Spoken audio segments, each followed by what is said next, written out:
We have a new model here from Artisan that's designed by, I believe, a new designer called Duck. So their logo is actually a duck. We'll check that out here in 1 second. Now this is basically like a Build-A-Knife kind of thing to some extent. I believe it's called the Wizard. It's on Kickstarter right now. They've already funded it, but if you want to get it, or if you think you're going to want to get it, it'd be the best time because you're going to get a fat discount by supporting the Kickstarter. Now it comes in, you can get it in Magna Cut or S90V. You can get mirror polish, blasted, like there's a bunch of different versions and options. This one's obviously a Timascus inlay one. Now they do have a full Timascus version, and you can get mirror polish blades. So lots of options. So definitely check the link out. I'll put down in the description, and you can tell or check out, you know, if you want to possibly invest in this, you get, I think, like 30% off or something like that. Just check the link down in the description. There was a lot of details. Now, going through the knife, because that's what we're worried about. What's the knife like, you know, aside from the price and all that, because that's, you know, it depends on the knife. So let's check that out. One thing I want to say is I really like this inlay thing down here for the clip. So you can flip the clip, but it's screwed in from the let me open it up. It's screwed in from the inside. So it allows them to put this inlay right there. That is dope. And it does kind of add, because you can use it with the accents of, you know, whatever color or whatever you're going to do. Now, both the versions I have are S90V, okay? S90V, and they are thumb stud and front flipping action. We'll go through that in 1 second. We have a titanium handle with obviously Timascus pivot collar, Timascus inlays on both sides, Timascus clip cover, Timascus clip, and a Timascus backspacer, which has holes punched out, which I think looks pretty damn cool. I think it looks damn cool. Now, Artisan has been doing decent button locks, you know. I'll say that I wouldn't call them number one. That would, I think, would be another company, but they're still doing a decent job with it. The one thing is these ones are both solid, but anytime you ever open up a button lock for the first time, do not check the lock right away. Open and close it a dozen, maybe even like 30, 40, 50 times before you do that. The lock is made to engage more and more over time. So sometimes you'll get one fresh out of the box and you'll open it up one time and then check it and you'll feel a little up and down. But if you just flick it hard a couple times, you'll feel that plunge break right in. And that goes for any company. I'm not saying Artisan here. I'm saying just button locks, period. Anyways, the S90V on this one is a satin finish, beautiful drop point blade. You know, it does drop instead of clip, so it's not a straight. It is a tapered drop. Beautiful geometry, nice and thin, very slicey. The handle is very slim as well. So this is a phenomenal size EDC. I think most people prefer this size knife because it's big enough where you can do the big jobs, but it's not so large that, you know, it feels like you're carrying, you know, a small machete or something.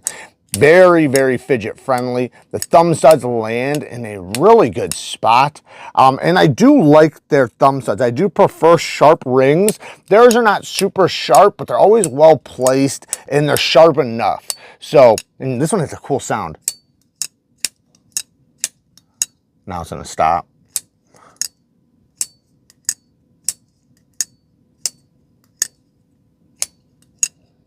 Not sure if it's coming over the mic, but it has a ting sound. The handle, while it is flat, it's chamfered around the edges really nicely. That does make it feel very comfortable in the hand. Even this little transition right here does not bother me very much. If I'm choked back, I pretty much land in the right where you'd want to. And the same thing with the choke up spot. Like I said, it is slim in the hand. So that's really nice. Again, action.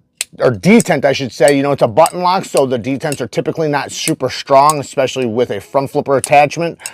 But this is good. Yeah, this is a good detent for a button lock. I'm happy with this. And just so you guys know, if you guys ever have any button locks in your collection, and either one, it gets a little bit of lock rock, or number two, the detent feels a little softer than you'd prefer, you can, and I have videos on this, guys, I have videos on everything. You can take it apart and you can stretch the spring and make the detent stronger and make the lockup stronger. You can do that with most spring locks of any kind, whether it's liner lock, frame lock, button lock, basically everything. Now, the front flipper. I do wish they would have put the jimping up here on the top. I do think that that's a miss. Is it still good? Yeah, it's still great. Obviously, it still functions very, very well. But I have slipped off of it just a couple times. Not bad, not nothing I get upset about or anything like that. It's not to that extent. But I would just prefer, my preference would be throw a jimp up there. Because when I do this number, I don't want to slip like that. And I also don't want to rapidly pick it up and then just go right off the top. I want, when I'm at the very top, for it to catch my skin. Like I said, these aren't bad, but I always prefer the jimping up and all the way around. Now, like I said, satin blades on these, the blasted finish titanium on these ones, and then this polished, beautiful Damascus inlays. Artisan has been getting some beautiful cuts of inlays. This kind of reminds me, this whole deal reminds me of another model that they did a Kickstarter on, which was fully backed immediately, just like this one. So it's definitely happening. They have more than enough to do it. So like I said, if you're wanting to get one in the future, get it now before you can't get the discount for using the Kickstarter. But the other one was so badass, the boa. I still have all four versions. I don't need all four versions, but I do have all four versions. I got the full dress mirror polished S90V version. I got the micarta inlay. I got the carbon fiber one. And then what is the last one? Oh, the full titanium one. All of them are badass. It's very difficult because even with the full Damascus mirror polished blade, I'm probably never going to use that because it's a mirror polished S90V, but I love having it in the collection, you know? It's something that's just beautiful and gorgeous to show off. Now, I know to a lot of people are going to be like, yeah, I don't care anything about that. I want mine. I want to use it. So I would get one of the other ones if I was you in that case. But I have a pretty large knife collection, so I have plenty of knives to use. Sometimes you just want knives because, you know, it's just a collector thing, and I don't think there's anything wrong with that. It's just they're gorgeous. It's a great representation of a knife done like that with a mirror polished blade and the beautiful Damascus being full dress. But yeah, I would say for the user wise, I love the carbon fiber all blacked out one and the micarta one. Now, as far as these go, the inlays are done extremely well. Like, you can't even feel this one. I mean, if I didn't know, I wouldn't even be able to tell. Like, if my eyes were closed. On this one, you can tell because it's slicker. You know, obviously this is blasted. This isn't like an aluminum oxide blast. It's more of, I don't know what type of blast, but it's smooth. It's not scratchy or sandy or anything like maybe like a Chris Reeves would be. But this is very slick. So once you touch it, you can feel it. But in the hand, you know, like I said, you don't feel really any transitions or anything. So it's super duper comfortable. The button lock is inset slightly, but it does pop out a little bit. So you can pretty much easily disengage it. Maybe they could have inset it a little bit more, so you know, you probably could disengage it if you tried to. I've never personally done that because where my hands always land, it's never on the button, which that goes for most people. But that would be, if I was going to come up with some nitpicks right now, I would say the button could have been inset a little bit more so you can't accidentally disengage it. I mean, I do have to push the button in quite a bit, actually, so it's not as bad as maybe I just made it seem. Yeah, I mean, I guess you do have to go past that point, but, you know, I'm just bringing it up that's always a good thing to have it inset so that if you do hit it, the two sides stop you from fully hitting it. And this one is right on the verge where it's like right when you hit that line of it matching up, meaning the button to the scales. Right there, that's when it's disengaged. So it'd be nice if maybe it was a little bit deeper, but I don't think many people really care about that. It's going to be fine. Next little nitpick is the damn plunge grind sharpening choil. Why? Why, guys? Listen. I know this is a designer thing, and now I'm going to talk to the designers because I think that this is important to remember and to understand about the knives that you're designing. There's been many designers in the past that have been very, very, very successful and have refused to do good plunge grinds and are now starting to do good plunge grinds because people have complained for so long. But my point by saying that is just that, yes, there's going to be people that will buy it regardless. But here's the thing. It makes it look like you don't care or understand or know anything about from the user side. You could say, well, I don't know how to sharpen knives. But it's a knife. It's a knife. It has to be able to be sharpened. It has to be able to be sharpened properly, and you want it to look good after sharpening. So saying that, like, well, that's not something I really worry about, is very ignorant to the rest of the people that are or that do, because most people that buy knives, most people that have knives eventually need to sharpen it, eventually will sharpen it. Regardless if you sharpen your knives or if you have so many knives you never worry about it, people actually use their knives and people actually sharpen their knives. And with something like this, I would love to throw a beautiful mirror polished edge on this, you know, make it look gorgeous.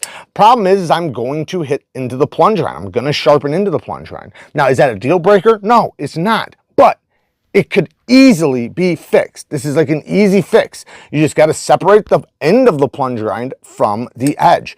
The stop pin does land in the thick part right here, which I don't think is very bad, because if you want to, you could always throw in a little notch for a sharpening notch if you wanted to, especially after you sharpen it 2 or 3 times and it starts looking really bad back here. You can just cut in a choil. And also back here, it's not just the way it looks. It also makes it more difficult to hit the end of the edge right here. Very difficult. And it can chip your stones. It just, man, there's so many little issues that come from when you have an edge that's going the same thickness and then bam, it gets thicker right here, because this is the end of the plunge grind. You can already see it from the factory that it's a little wider, and that's with a high edge angle. So factory edges are always super high.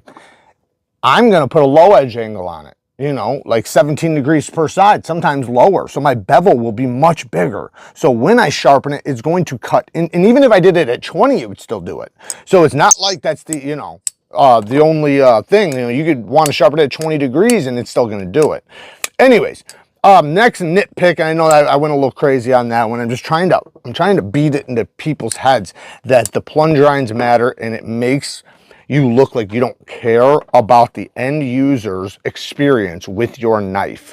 Like, you should care about the life of your knife after it's sold. You should care about the user's end experience after it's sold, regardless if you sharpen knives or not. It's a knife. Okay, this one's actually starting to get that ting too now. So one other negative is this finish, and this is specifically for this finish. This wouldn't be for maybe the other finishes you could possibly get, but this finish is the satin is a little too fine. In this case, you might as well just went mirror polish, because it is so fingerprinty that I wish it was a deeper satin. But that's me personally. You know, that's what I would want with a satin. Is I'm not the biggest. Some fine satins look really good, especially like if it has a DLC or something. But still, I think a mirror polish looks even better with a DLC or a deep satin. I personally, for me, like, this isn't going to be everybody. Some people might love this satin. I like either a deep satin where the belt that was used to make this satin finish is more aggressive, where, you know, you can see the lines nice and deep and it doesn't fingerprint as much. And I think it also tends to hide scratches a little bit better. But like I said, that's only for this particular finish. You know, you could say the mirror polish finish, of course, that would collect fingerprints as well, but that just comes with the territory with a mirror polish. One other nitpick is the clip is tighter up here than it is right after the ramp. You can see how it narrows out a little bit. Now, it still slides in and out just fine, and for regular jeans, it's just fine. But if you have thick pockets, it will get tight. It'll still go in, but it does definitely get tight all the way up there, and you can see the clip kind of bending up just slightly. I always prefer to just make more room underneath there so all jeans can fit under there without, you know, bending the clip up. Honestly, I don't really have much else. Yeah, it's amazing. I like it a lot. You know, I typically do not like a stop pin right there, but I think because it's landing in the thicker portion, it'll be okay. So it's not a deal breaker or anything like that. The action is really good, and I've noticed the action has only gotten better, which a lot of button locks do from the factory. Like when you get them, they might feel a little bit of a lighter detent at first, but once that plunge breaks in, things start changing, baby. And like I said, you can always adjust that. T8. Okay, never mind. They did T8s all the way around. Love to see that. Love, love, love to see that. I'm sure these are T6s, but yeah, they are, but that's fine. Lots of milling on the inside. Look at all that. Wow. Wow. All right, very cool, guys. So there you guys go. If you guys want to check it out, if you guys want to possibly get the deal on it before the prices go up, links will be down in the description for you. Work hard, stay tough. Until next time, peace.